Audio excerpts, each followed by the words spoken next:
uma pausa nessa corrida do dia a dia. Nós vamos orar mais uma vez, para que Deus fale aos nossos corações antes de ler o texto e também antes de discorrer a mensagem.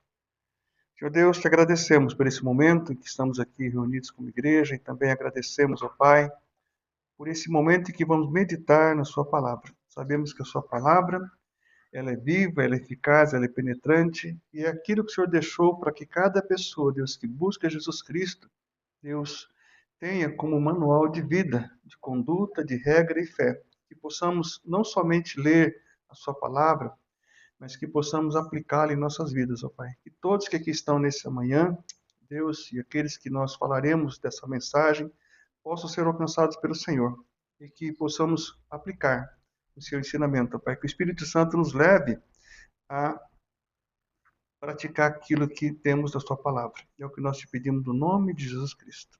Amém? Amém. Então, o tema da mensagem dessa manhã é a corrida da fé, é uma corrida à mesa do Senhor. Fiz essa montagem aqui para exemplificar que temos aí uma mesa e temos alguém correndo. E nós corremos hoje para a mesa do Senhor, ou seja, para compartilhar, para ter a comunhão no partir do pão e no beber do cálice. Então vamos ler esse texto antes de começarmos a fazer a aplicação. Ali está na projeção os textos, diz assim o primeiro versículo: portanto, também nós, visto que temos a rodear-nos tão grande nuvem de testemunhas, desembaraçando-nos de todo o peso e do pecado, que tenazmente nos assedia, corramos com perseverança a carreira que nos está proposta, olhando firmemente para o autor e consumador da fé, Jesus, o qual, em troca da alegria que lhe estava proposta, suportou a cruz, não fazendo caso da ignomínia, e está assentado à destra de Deus. Considerai, pois, atentamente aquele que suportou também tamanha oposição dos pecadores contra si mesmo, para que não vos fatigueis desmaiando em vossa alma. Então, nós estamos aí nesse tema da mensagem, que é a corrida da fé, uma corrida à mesa do Senhor, e vamos pensar um pouco sobre essa questão de corrida. A corrida da vida cristã, ela é uma corrida que deve ser não uma simples caminhada, como nós muitas vezes fazemos. Ela é uma corrida de resistência. A corrida cristã é uma maratona. Vamos pensar assim? Alguém já fez alguma corrida aí de 100 metros, 200 metros? Quando eu era mais jovem, eu corria bastante. Agora eu não corro mais, não. Eu não consigo mais correr como eu corria. Tinha até medalha quando eu participava lá das corridas no colégio. Mas assim, pensando nisso, não é uma corrida, simples corrida, é uma maratona. Mas é também a corrida da fé, é uma maratona de resistência, uma corrida de resistência. Não é aquela corrida de 100 metros, você para e fala, não, tem que correr. E até onde vai essa corrida? Até chegar o dia em que encontraremos todos aqueles que receberam Cristo como Salvador e Cristo lá na glória. Então é uma corrida que não é uma corrida em círculo. Tem aquelas corridas em círculo. E também não é uma corrida de esteira, que você corre e não sai do lugar. É uma corrida para frente, nós estamos caminhando para frente, não vamos voltar para trás. Então é uma corrida que leva outra verdade também nessa corrida da fé. É uma corrida não de condicionamento físico. Pense assim, é uma corrida de condicionamento espiritual. Porque tem pessoas que você fala assim, poxa, a vida só tinha tamanho. Era uma pessoa que veio, olha, só tinha tamanho, parecia uma pessoa forte, mas espiritualmente estava fraca. Então nós entendemos que o mais importante nessa corrida da fé não é o condicionamento físico, mas sim o condicionamento espiritual.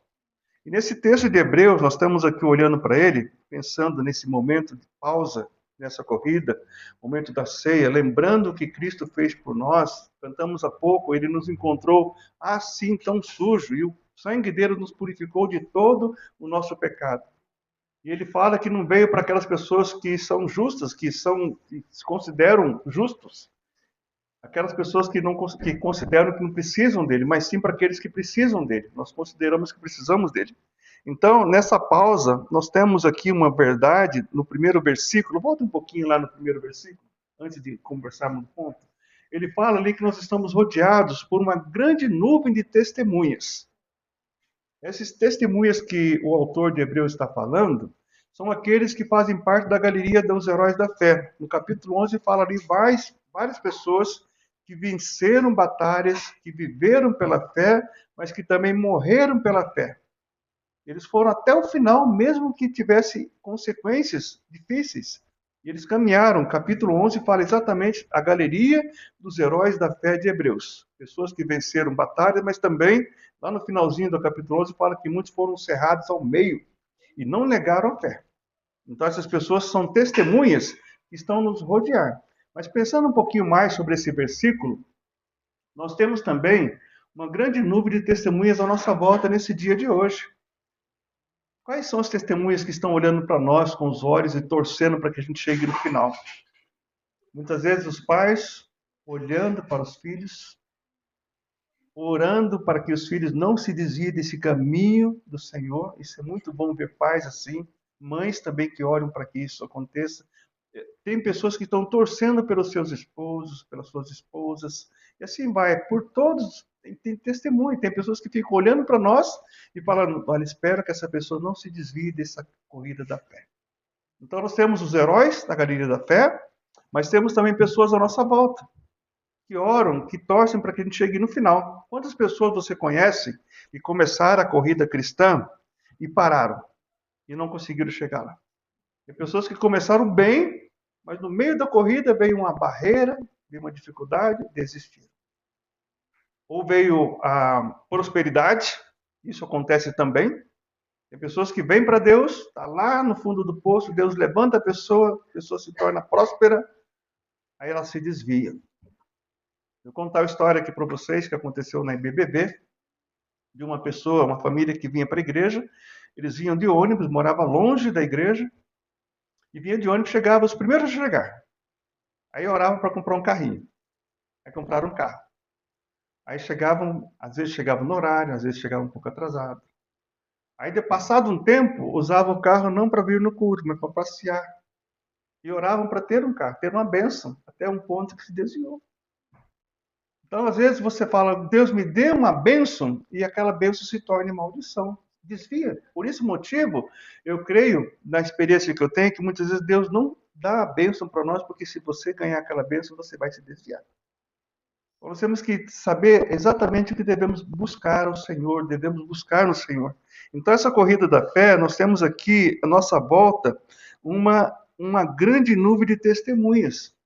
Pessoas que estão olhando para nós, torcendo para que a gente caminhe, mas temos um que olha para nós e fala, ele vai desistir. Quem é esse? O nosso inimigo. Nós sabemos que o diabo ele fica em derredor tentando fazer de todas as formas, armando cilada para que você possa tropeçar nessa corrida e cair. Não podemos parar. Não podemos desistir. Não podemos também ser o nosso próprio inimigo. Nós vamos ver um pouquinho mais à frente. Mas vamos pensar um pouquinho mais nesse ponto da mensagem. A corrida da fé à mesa do Senhor, pode ir clicando lá. Eu coloquei aqui alguns pontos. É uma corrida que exige o quê? Decisão. Pense assim, lá no versículo fala que é uma corrida que exige decisão, desembaraçando-nos de todo o peso e do pecado, diz o versículo 1. Algum corredor, você já viu algum corredor correr com os pés cheios de peso? Ou correndo com a mochila nas costas? Ele deixa o mais leve possível, né? Então nós temos que correr essa corrida da fé, tirando tudo aquilo que nos atrapalha nessa corrida. E que interessante esse versículo, diz, desembaraçando de todo o peso e do pecado. Nem todo peso é pecado, mas todo pecado é um peso. Vamos pensar assim, né? Eu estou fora do peso, mas não é pecado. Agora, se eu tiver em pecado, aí sim tem um peso na minha mente e no meu coração. Então nós temos essa grande verdade. Então nós temos que tirar de tudo aquilo que nos atrapalha. Por exemplo, vamos pensar cargas emocionais, situações que aconteceram na nossa vida quando nós éramos mais jovens. Isso é um peso. Nós somos abusados, ou teve situações que nos magoaram, pessoas nos prejudicaram, pessoas nos feriram, pessoas nos traíram. Nós fizemos situações que nós perdemos a oportunidade de ter aquele momento, de aquela promoção, ou alguma situação que eu deixei de fazer, ou deixei de não fazer. Aí você fica com aquele peso na consciência, por que que eu falei aquilo? Por que que eu não fiz aquilo? Entendeu? Isso é um peso que não é um pecado, mas você já aconteceu, pediu perdão a Deus, deixou no altar dele. Então muitas pessoas levam ao longo dessa caminhada cargas emocionais, ficam em depressão. E a depressão deixa a pessoa lá embaixo, ela não consegue se livrar desse peso que tem causado mágoas, distrações, hábitos, alguns permitidos, outros não. A minha esposa uma vez falou para mim, eu estava passando por uma situação, pensando num assunto, e eu estava meio incomodado. Ela falou, não coloque peso onde você não deve colocar. Dá para pensar assim? Às vezes você está preocupado, o Michel, a Claudinha preocupado com alguma situação, não coloque peso nessa sua consciência, porque nós estamos caminhando certo. Deus quer que nós caminhemos, corremos de forma livre. Somos livres para servir, livres para caminhar. Então a pergunta que nós devemos fazer nessa manhã é o que tenho carregado que Deus não me pediu para levar. Pense assim. O que você está carregando que Deus falou, não carregue isso. Deixe nos meus pés. Cristo falou, tomai sobre vós o meu jugo, né? Levai sobre vós o meu fardo, porque o meu jugo é suave, o meu fardo é leve. Aprendei de mim que sou manso. Então, coloque diante dele e leve o que ele tem permitido que nós levamos. Então, que peso precisa ficar aos pés da cruz hoje? Na mesa do Senhor, nós lembramos que Cristo carregou o peso que não podíamos carregar. Ele levou o peso de todo o nosso pecado. Essa é a verdade que nós encontramos dessa mensagem. Precisamos nos desembaraçar também do pecado que tenazmente nos assedia, diz ali o versículo.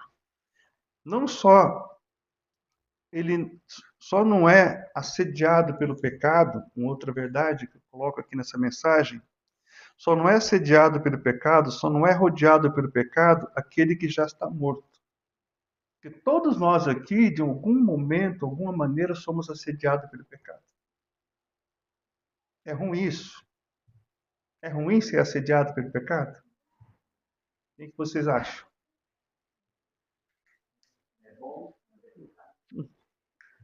É bom, mas é pecado. Ser tentado não é pecado. O pecado é cair na tentação. Quando você é assediado pelo pecado, significa que você está vivo. Significa que você está vivo ou viva. Dá para compreender assim? Então significa que, olha, eu tenho carne. Eu estou querendo pegar o pescoço daquela pessoa porque ele me magoou. Isso é sentimento. Nós temos sentimento, mas não podemos ir à via de fato. Bater, né, pegar no pescoço, né, ou cair na tentação. Isso tudo faz parte da nossa constituição humana. Não te deixe vencer do mal, mas vence o mal com o bem. Irai-vos, eu não pequei, diz a Bíblia. É isso que fala na Bíblia? Podemos ficar irados, mas o que é pecar? É quando você vai a vias de fato e peca. Ser tentado não é pecado. O pecado é cair em tentação. Então nós temos essa grande verdade que temos nessa questão do pecado, ser assediado, o pecado facilmente nos envolve, ele é insistente, ele prende, ele enlaça, ele derruba. Não se vence o pecado tentando negociar com ele também. Outra verdade que nós encontramos dentro desse versículo aqui. Ou seja, fala assim, eu vou fazer só mais essa vez, nunca mais eu vou fazer. Você vai ser enlaçado. Você vai ser preso pelo pecado. Eu até preguei essa mensagem e falei um tempo atrás aqui sobre o fio de linha, lembra? Quem lembra? Aí eu usei essa ilustração lá na igreja, eu quero usar essa ilustração aqui também, nesse momento. Quero chamar um voluntário aqui. Vou chamar o Keno como voluntário aqui. Vem aqui, Keno. Eu vou chamar o Michel para segurar o microfone. Eu não vou amarrar um no outro, não. Fica aqui, diferente. Porque está sendo. Ali tá gravando? Fica de frente para lá, Keno, aqui, ó. Então vamos fazer uma ilustração aqui bem simples.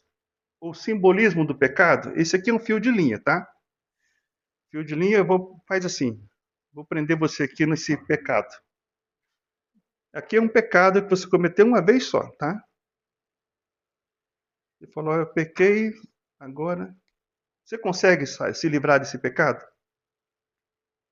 Fácil, né? Fácil, é forte. Vamos agora pensar que você pecou uma vez só. Aí você fala assim, não, mas vai ser só mais essa vez. Aí eu pequei uma vez. Esse é o pecado que nós cometemos. Tem pessoas que têm pecado. Nós não temos, né, talvez. Tem pecado de estimação, né?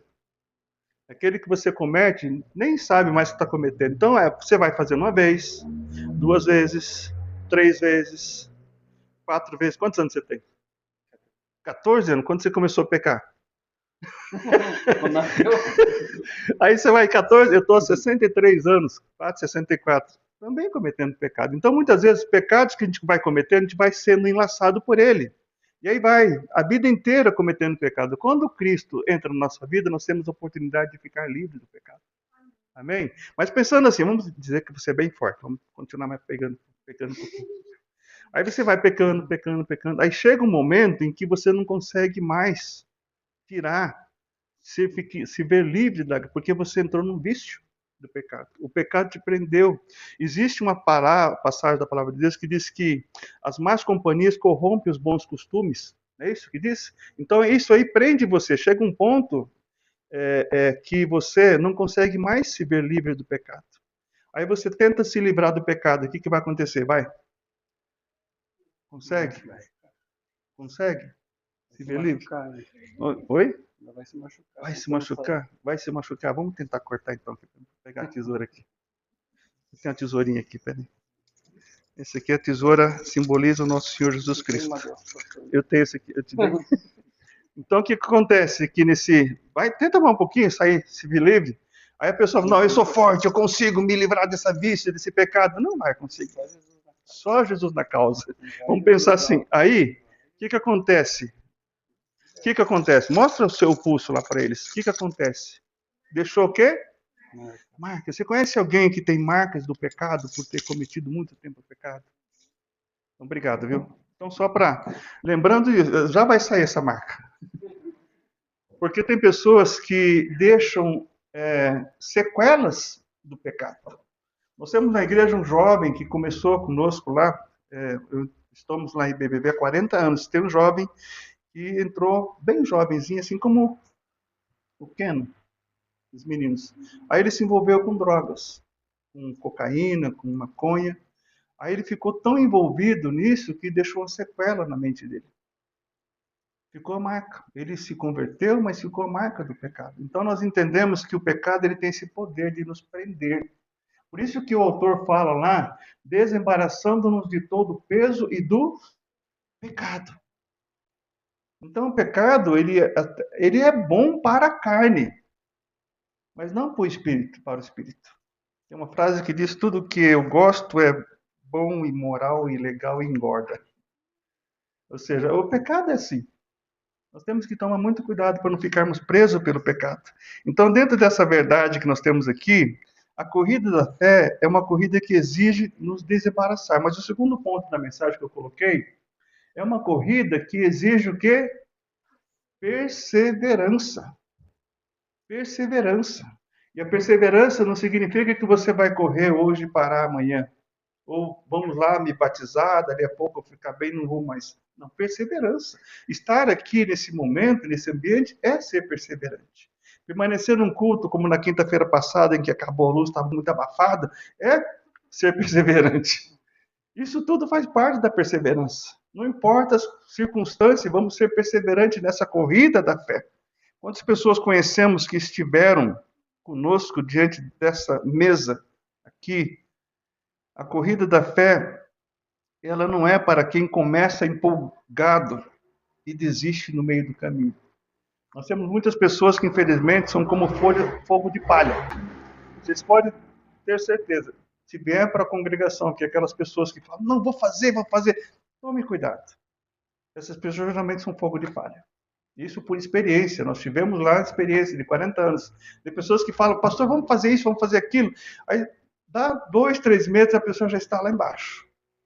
É só fogo de palha. Teve uma pessoa que entrou para o coral um tempo atrás e ela estava lá, quero cantar. Aí nós começamos a primeira música, por que não muda a letra dessa música?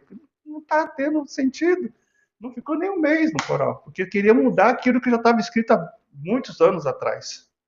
Então tem que tomar cuidado nessas. Não podemos negar que a pessoa participe, mas fique muito atento. Então a corrida da fé é assim, é uma corrida que não é para começar empolgado, é para manter empolgado até o final. Amém? Vamos pensar nisso. Você está empolgado ou empolgada?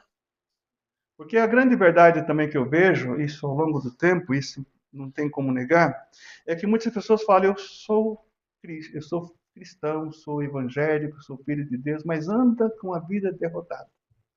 Anda sempre cabisbaixo, anda sempre depressivo. Como é que você vai pregar o evangelho de Cristo para alguém lá fora, se você não é vencedor em Cristo Jesus? Então, esse momento de ceia é um momento que nós devemos lembrar de reabastecer, lembrar do que ele fez por nós. Ele pagou o preço do nosso pecado. E perseverança é constância, apesar da dificuldade. Não serão os pesos que muitas vezes carregamos sem perceber, nem o assédio diário do pecado que nos fará parar na corrida da fé, mas assim é falta de perseverança. Temos que ser perseverantes. Não podemos desistir. Primeiro, se livrando de tudo aquilo que nos atrapalha. Aí depois lembrando do peso do pecado e depois pensando na questão da resiliência da perseverança. Eu falei aqui sobre resiliência na semana passada, né? Que é a capacidade de você ser pressionado e tensionado e manter-se firme diante da caminhada com Cristo. Então eu não posso correr a corrida por você. Ninguém pode correr a corrida do outro. Assim como a salvação ela é individual, a corrida da fé também é individual. Mas nós podemos fazer o quê? O que diz lá em Gálatas 6:2. Levai as cargas uns dos outros. Então ajude a pessoa a levar a carga nessa corrida. Então está pesado para você, minha irmã, está pesado para você, meu irmão. Então eu quero te ajudar a carregar esse fardo. Vamos juntos. Aí juntos nós vamos correr essa corrida. Às vezes está difícil, vamos juntos e ajude a pessoa a caminhar. Então na mesa, Deus nos fortalece para continuar a corrida. Quando a nossa fé está enfraquecida, quando a nossa esperança parece que está oscilando, nós vamos continuar caminhando pela fé, correndo pela fé. Mas o terceiro ponto da mensagem, que nós podemos encontrar no texto, a corrida da fé, a mesa do Senhor, é uma corrida com um foco certo. Olhando para quem? Para o pastor, para o Michel e a Cláudia, para todos que cantam e tocam? Não. Nós temos que olhar para Jesus, o autor e consumador da nossa fé. Porque a grande verdade que eu vejo nesse assunto também, se nós olharmos para as pessoas, nós vamos nos decepcionar. Eu posso decepcionar vocês, eu posso magoar vocês. Pode ser que aconteça isso. Eu oro para que isso não aconteça. Mas se acontecer, aí vão dizer, nunca mais eu vou naquela igreja. Porque o pastor aconteceu aquilo, porque o ministro de louvor fez aquilo. Nunca mais eu quero estar lá porque aconteceu isso. O irmão não me cumprimentou naquele domingo de ceia. As pessoas deixam de estar por causa de pessoas. Nós temos que estar na igreja, estar em comunhão por causa daquele que morreu por nós. Quantas pessoas eu conheço que deixaram a igreja e foram um bando atrás deles? Líderes que deixaram a igreja, o pastor que deixou a igreja e falou: eu vou para a igreja, para outra igreja, essa igreja aqui vai acabar. Mas por que ele foi líder daquela igreja? Pense assim, se você é um líder, tanto de uma igreja quanto de uma empresa, você deve formar pessoas que possam te substituir naquela liderança. É como, por exemplo, uma casa que tem lá os pais. Se você educar os seus filhos tementes ao Senhor, se você deixa de estar ali, a casa continua. Lembra aquela frase que diz que quando a pessoa sai, a casa cai? Porque ele não foi um bom líder, não foi um bom pai, uma boa mãe. Então, se você tem dentro de casa ensinando seus filhos o caminho que devem andar, quando você deixar de estar ali, a casa continua. Tem pessoas que moram, tem famílias que quando parte a mãe, fica só o pai, a casa desmorona, ou vice-versa. Então nós temos que os dois, quando tem pai e mãe, juntos trabalhar para que a casa permaneça. E na igreja a mesma coisa também. Quando um líder sai de uma igreja, falo isso para vocês com muita sinceridade e verdade, sai da igreja e aquela igreja não caminhou, não caminha, foi porque ele não foi um bom líder. O único que disse, sem mim nada podereis fazer, foi Jesus Cristo. Então nós temos essa verdade. Eu oro para que esse trabalho aqui continue e progrida cada vez mais e que venham pessoas para esse lugar com coração de servo, que possa servir. E se Deus me chamar daqui para a glória ou de lá da IBBV para um outro lugar ou para a glória também, que lá também continue caminhando. E lá continua caminhando, porque Deus está no controle. Então, quando você sai de uma igreja por causa de pessoas, você nunca entrou na igreja por causa de Jesus Cristo. Lembre dessa verdade. Então, nós temos que olhar, conforme nós temos aqui nesse versículo, olhando para o lugar certo, olhando para Jesus, porque Ele é o autor e consumador da nossa fé. Amém? Vamos pensar assim. Quando Pedro caminhava sobre as águas, ele estava no barco, Jesus Cristo caminhando sobre as águas, e falou: Pedro, venha. Aí Pedro começou a andar sobre as águas. Foi o primeiro homem que começou a caminhar sobre as águas. Imagine quantos passos ele deve ter dado, não sei quantos.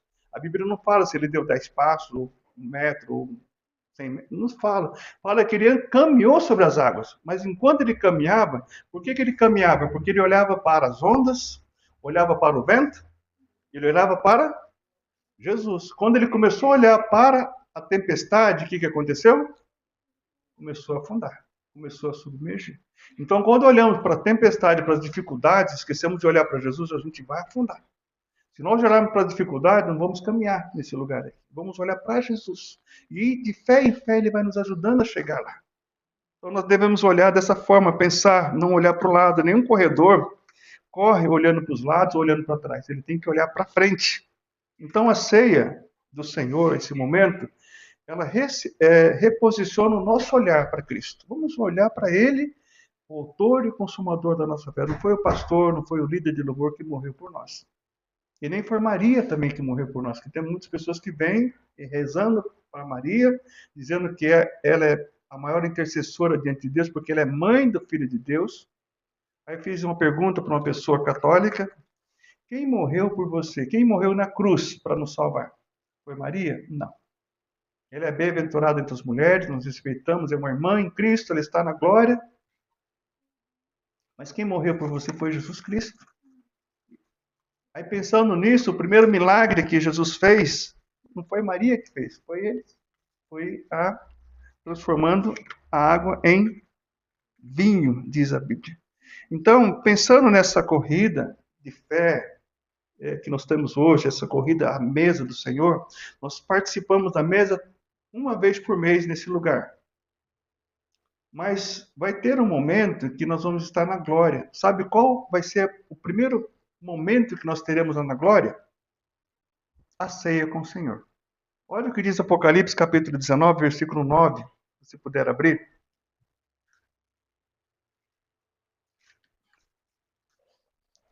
Apocalipse 19, 9.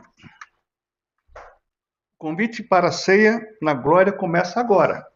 Olha só o que diz. Então me falou o anjo, escreve: bem-aventurados aqueles que são chamados ao quê? A ceia das bodas do Cordeiro. Você é um bem-aventurado ou uma bem-aventurada? E acrescentou: são estas as verdadeiras palavras de Deus. Então, aqui, nós somos chamados à ceia das bodas, lá na glória. Diz o versículo 9 do capítulo 19 de Apocalipse. Então, o convite para a ceia na glória começa agora. Quantas pessoas recusam esse convite agora? Na glória não vão estar. Então, nós temos que aceitar esse convite agora. Participar da mesa do Senhor. O quarto ponto da mensagem, que nós podemos ver também dentro dessa reflexão, é que a corrida da fé, uma corrida à mesa do Senhor, é uma corrida marcada pela cruz, diz o texto. O qual Jesus Cristo, em troca da alegria que lhe estava proposta, suportou a cruz, diz o versículo. Então, nós pensando nesse ponto, Jesus Cristo, ele sofreu, ele suportou a cruz. Antes da mesa veio a cruz. Temos aqui a mesa, mas antes dessa mesa veio a cruz. Antes do pão e do cálice, houve a dor, a entrega e o sangue. Vamos pensar um pouquinho mais sobre esse ponto da mensagem. Vamos trazer ele para nós aqui.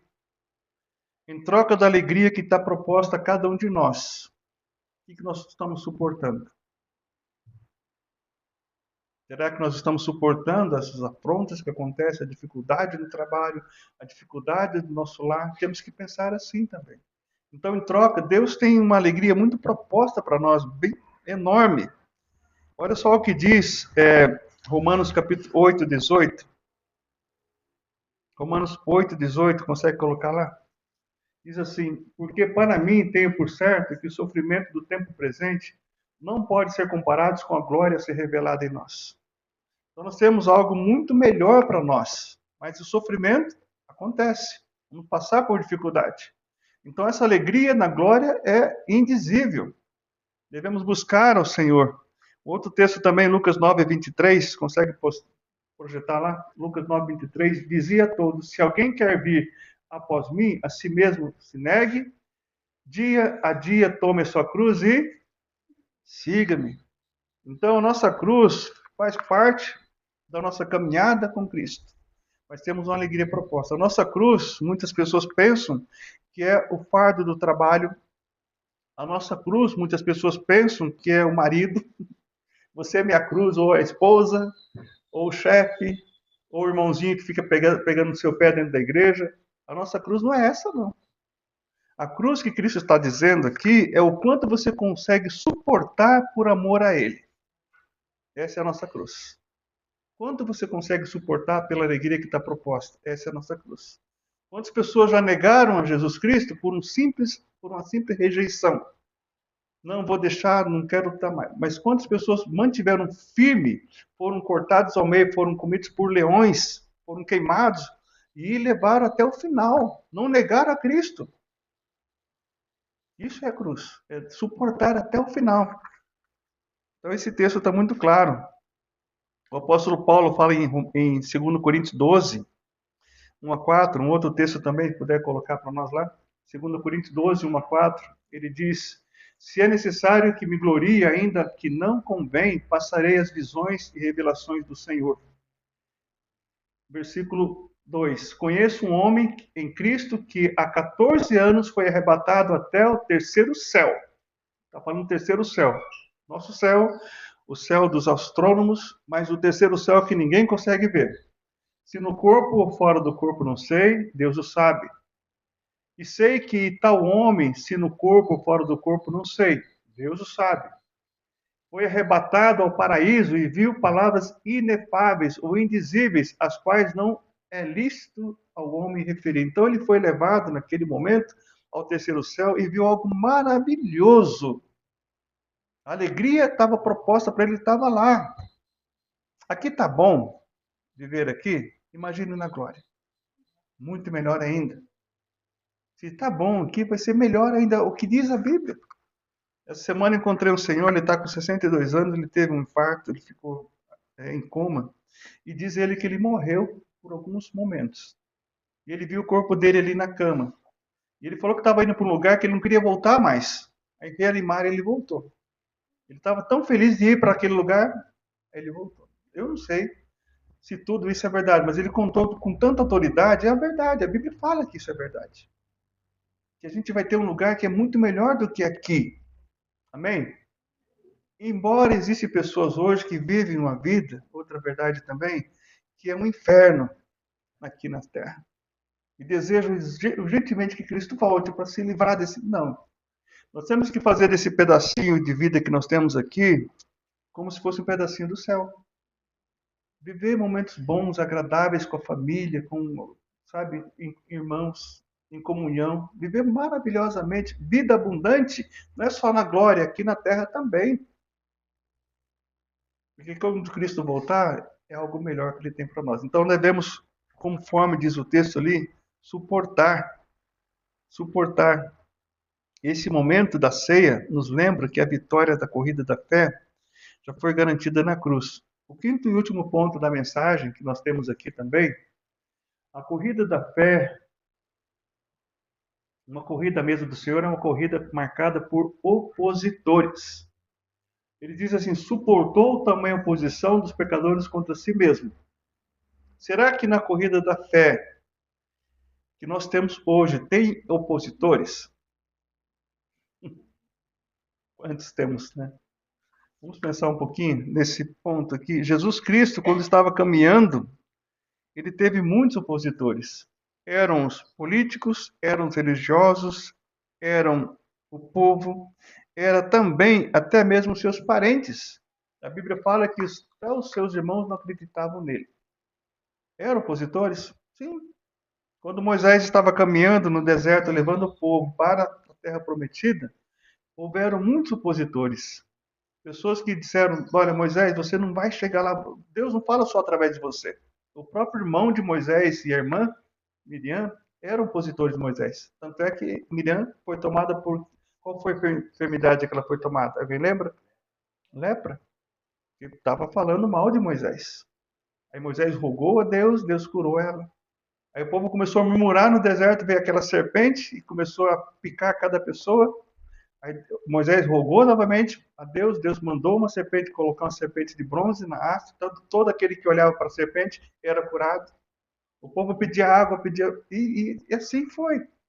Mas teve um momento naquela trajetória que houve um opositor muito ferrenho, muito difícil, que impediu que Moisés entrasse na terra prometida. Eu falei aqui semanas atrás, né? Qual foi o opositor? Ele mesmo. Porque Deus falou para ele: Moisés, fale a pedra, e ele não falou, ele bateu na pedra, lá em Miribá. Aí Deus lembrou ele: por causa disso, você não entrará na terra prometida. Você vai ver. Então nós temos muitas vezes opositores à nossa volta, mas o pior de todos eles somos nós mesmos. Então não deixe que a sua mente, que o seu jeito, que o seu preconceito seja um opositor nessa caminhada com Cristo. Então a oposição na corrida da fé deve nos fazer avançar e não nos fazer recuar ou parar de prosseguir. Em Mateus capítulo 5, fala: bem-aventurados os perseguidos por causa da justiça. Em 1 de Pedro capítulo 2, versículo 21, fala que nós temos que seguir as passos de Jesus Cristo. Em Hebreus 10, 38, fala que não podemos recuar, temos que andar pela fé. Se nós recuarmos, o justo viverá pela fé. Se recuarmos, Deus não tem prazer. Então, concluindo essa reflexão, irmãos, a corrida da fé, ela continua. Mas hoje Deus nos chama para parar um pouquinho, para refletir no que Cristo fez por nós. A corrida da fé à mesa do Senhor é uma corrida para lembrarmos que não estamos sozinhos. Você não corre sozinho. Se porventura nós aqui que estamos nesse momento, por algum momento parar, falar: não quero mais, compartilhe, manda mensagem, ligue, a gente vai junto caminhar, vamos orar um pelo outro para nós continuarmos caminhando. E se cair? E se cairmos? O que temos que fazer? Pedir perdão, nos reconciliar e buscar caminhar. Amém? Amém. Vamos colocar em pé e vamos orar mais um pouquinho, agradecendo a Deus por essa mensagem, que ela possa se confirmar em nossa mente e em nosso coração. Pai, te agradecemos pela tua palavra que ouvimos. Agradecemos, ó Pai, porque entendemos que a corrida da fé é uma corrida que envolve testemunho, que envolve perseverança, que envolve também, ó Deus, nos desembaraçar de tudo aquilo que nos atrapalha, principalmente do pecado, que tenazmente nos assedia. E, ó Pai, também devemos lembrar da alegria que está proposta, ó Deus, pela tua palavra, a cada pessoa que caminha, que corre essa corrida da fé. Lembrando também que teremos durante essa corrida, ó Deus, muitos opositores, que possamos lembrar do que Cristo sofreu, do que Cristo padeceu, em troca da alegria que lhe estava proposta. E abençoe, Pai, esse momento de ceia. Nós te agradecemos e pedimos no nome de Jesus Cristo. Amém e amém.